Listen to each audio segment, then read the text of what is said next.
Notre invité ce matin est le ministre de l'Intérieur. Bonjour Claude Guéant. Bonjour Guillaume Enquête. Vous vous rendez aujourd'hui à Montfermeil, dans le département de Seine-Saint-Denis. Le mois dernier, une étude très médiatisée faisait état d'une emprise croissante de l'islam dans cette commune et dans d'autres communes du département. Est-ce que le communautarisme, c'est un sujet qui concerne le ministre de l'Intérieur? Oui, et c'est précisément pour cela que je vais à Montfermeil.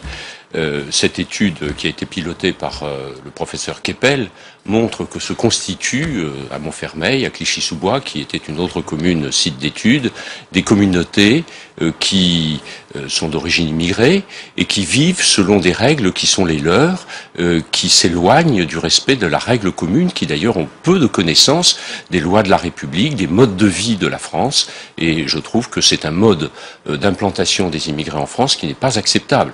Les immigrés que nous accueillons chez nous doivent adopter nos coutumes, respecter nos lois, ils doivent être intégrés. Mais entre le respect des lois et le respect des coutumes qui relèvent de la vie personnelle, où est la frontière?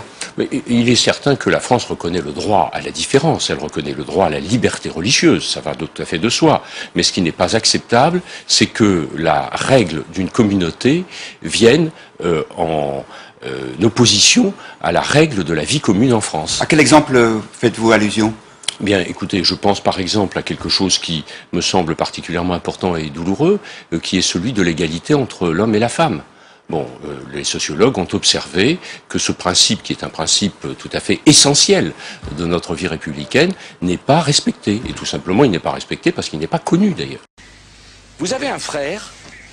Après alors tout, on arrive vous l'avez pas choisi. à l'islam cette fois. Vous l'avez pas choisi. J'imagine. Votre frère a justifié, expliqué, trouvé des bonnes raisons à la lapidation des femmes adultères.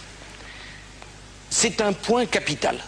La lapidation d'une femme, c'est une monstruosité. Et justifier une monstruosité, ça ne peut être le fait que d'un déséquilibré. Est-ce que lapider une femme, c'est monstrueux ou pas? J'ai regardé, vous avez fait la préface d'un ouvrage qui s'appelle « Musulmane tout simplement », qui fait le commentaire d'une sourate du Coran expliquant qu'il faut frapper les femmes. Et l'auteur dit « Ah, mais quand on dit dans le Coran il faut frapper les femmes, c'est juste une tape légère, on poursuit, qui ne provoque pas de blessure physique.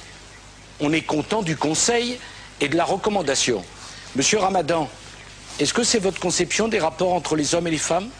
Entre l'égalité entre les sexes? Eh bien, si c'est votre conception, c'est pas la mienne. En 1905, il y avait très peu de musulmans en France. Aujourd'hui, on estime qu'il y a à peu près 5 ou 6 millions de musulmans en France. C'est vrai que l'accroissement du nombre des fidèles de cette religion, un certain nombre de comportements pose problème. Je dirais tout simplement qu'il n'y a aucune raison pour que la République accorde à une religion particulière plus de droits qu'elle n'en a accordé en 1905 à des religions qui étaient anciennement ancrées dans notre pays. Lesquelles, par exemple? Par exemple, je ne prendrai qu'un exemple, il pourrait être multiplié. Il est clair que les prières dans les rues choquent un certain nombre de concitoyens.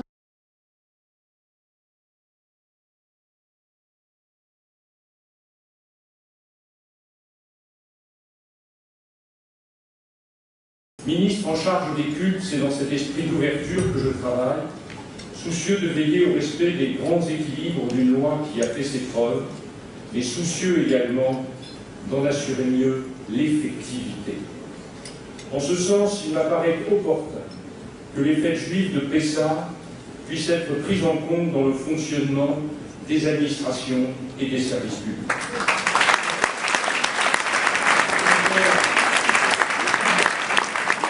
Notamment de veiller à ce que les examens et concours de la République ne se déroulent pas.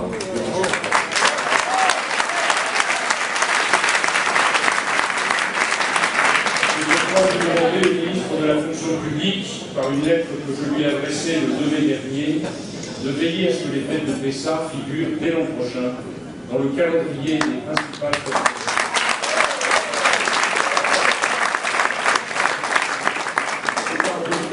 J'étais alors ministre de l'Intérieur Et on m'indiquait que quand une synagogue brûlait, c'était un acte de vandalisme d'un lieu public. Non. Je n'ai pas accepté cette classification, cette banalisation. Car la banalisation n'est rien d'autre que la complicité. Et à cette date, nous avons, vous et nous, engagé un programme de sécurisation des bâtiments appartenant à la communauté juive, une nouvelle convention signée en 2010 avec le ministre de l'Intérieur a permis de compléter et de terminer l'immense travail déjà accompli. Et cette détermination n'est peut-être pas étrangère à la baisse de 43% des violences antisémites en 2010, et cela après la hausse enregistrée au moment de la crise de Gaza.